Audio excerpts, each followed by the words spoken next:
Sommerferie, det var jo en tur til Norge. Og der havde vi nogle delmål. Vi ville sejle til Kristiansand, og så ville vi køre hele vejen op igennem, fordi at jeg havde en drøm om, at vi skulle op og ramme Atlanterhavsvejen. Og det gjorde vi ved at køre hele vejen op igennem, og køre til Ånsdalsnes, som ligger her. Og så havde vi et andet delmål, men det var jo temmelig meget i den anden ende. Og det var at komme ned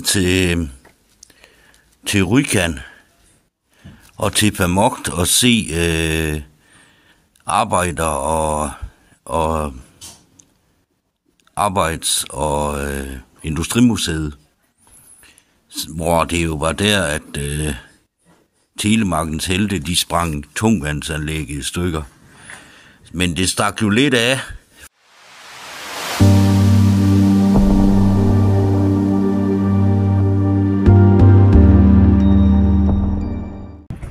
Så langt, så godt. Så nåede vi hertil. Til færgen i Hirtshals. Og det er gået super godt. Det er gået rigtig godt. Den kører meget stabilt. Så jo. Så nu skal vi bare ombord på færgen.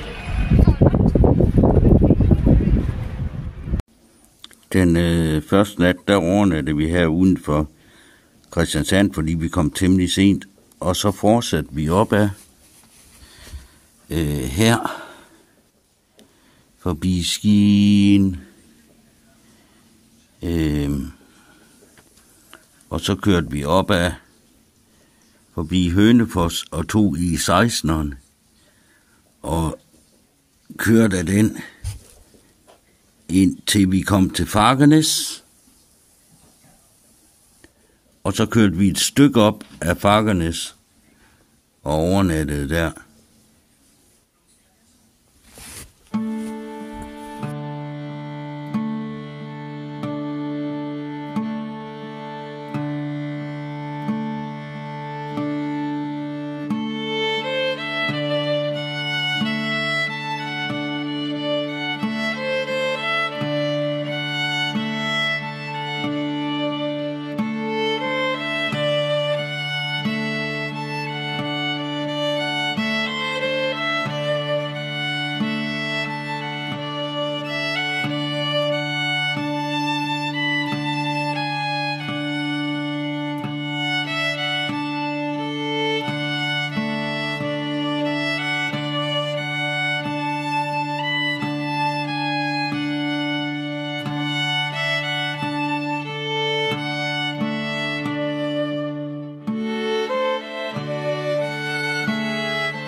Og så kan I holde til det.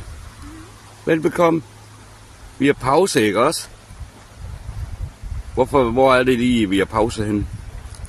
Ved fiske, hvad hedder det? Nå, men det er sgu ikke det, der er vigtigt. Vi holdt pause, fordi vi var her. Det er bare pisselækkert sted. Så vi har lige en par timer endnu, inden vi er fremme ved vores overnatning.